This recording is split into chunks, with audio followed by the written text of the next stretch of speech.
আল্লাহ পাক রব্বুল আলামিনের পরীক্ষা এত বড় পরীক্ষা রে ভাই।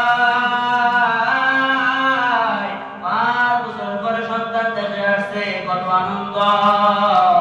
মার সাথে দেখা করবে, বাবার সাথে দেখা করবে, কিন্তু সন্তান যখন আসলো তার কবরে নাই। তার মার সঙ্গে দেখা করবে, বাবার সঙ্গে দেখা করবে, এটা তার কবরে ছিল না।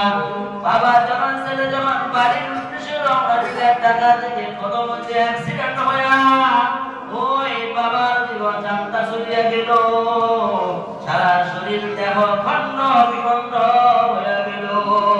ওই মার থেকে কল আসলো, কল আসার পর বাবা অনেক খুশি, ছেলে কল দিছে, মনে হয় ছেলে দেশে আসছে। যখন কল দিলেন দেখতেছে ছেলের কণ্ঠ শোনা যায় না।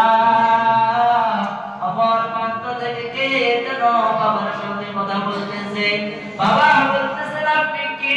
আমার সন্তানের কণ্ঠ এটা নয়, আমার সন্তান তো এই কণ্ঠে কথা বলে নাই। বলতেছে, আপনি এখনো বাড়িতে? আপনার সন্তান তো রাস্তার পাশে অ্যাক্সিডেন্ট হয়ে পড়িয়া পড়ে আছে। বাবা জলদি করিয়া দৌড় মারছি। বাবা যখন দৌড় মারলো, বাকি আনন্দ খুশি, আমার ছেলে মনে হয় দেশে ফিরে আসছে। আমার স্বামী আমার ছেলেকে আনার জন্য বিমানবন্দরে চলে গেলেন। এই কথা শুনিয়া মা বলতেছেন, ভয় বলতেছেন, আমার ছেলে অনেকদিন পরে আসবে, তোমরা গরম পানির ব্যবস্থা করো, আমার ছেলের জন্য ফুলের মালার ব্যবস্থা করো, আমার ছেলের জন্য সুন্দর বিছনা চাদর বিছায়া খাট রেডি করিয়া ফেলাও। সব করলেন, সব করলেন গো। বাবা যখন ছেলেকে আনার জন্য গেলেন,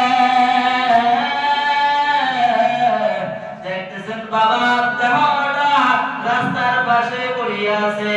বাবা সন্তানের হাতের ভিতরে যে বাজার আনছে, বাজারটা সন্তানের পাশে।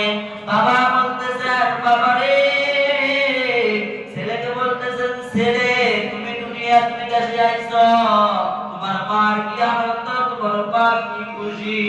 আর বাবা তুই মরে গেলি, আল্লাহ তোমাকে আল্লাহর কাছে নিয়ে গেল, আমি তোমার মাকে গিয়া কি জবাব দিব বাবা?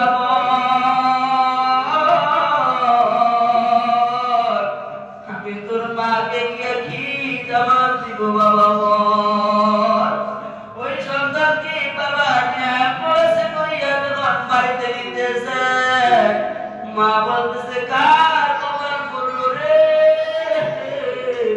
কার কপাল পড়িয়া গেল, কার সন্তানকে অ্যাম্বুলেন্সে করে আনলো।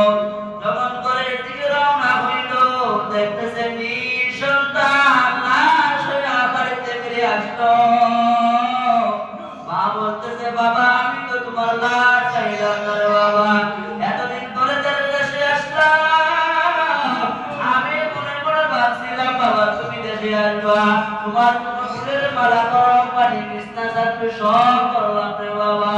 তুই যখন প্রবেশে চলিয়া গেলি, কয়টা ঈদকেও আমি সুন্দর করে ঈদগুলা পালন করতে পারলাম না। আমি প্রত্যেকটা ঈদে বাবা তোমার জন্য কান্না করেছি। আর বাবা তুমি দেশে একদম মহা খুশি হয়ে গেলাম আমি মা। আজকে তুমি যে লাশ হয়ে আমার বাড়িতে ফিরে আসবা বাবা, আমার জানা ছিল না বাবা, আমি এটা চাইনি রে বাবা।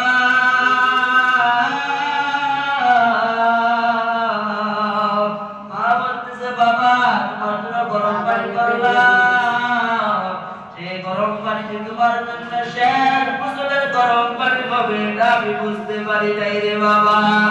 ও ভাই, যুবক নাই, বৃদ্ধ নাই, সবাই দুনিয়ার জমিন ছাড়িয়া অন্ধকার কবরে চলে যায়।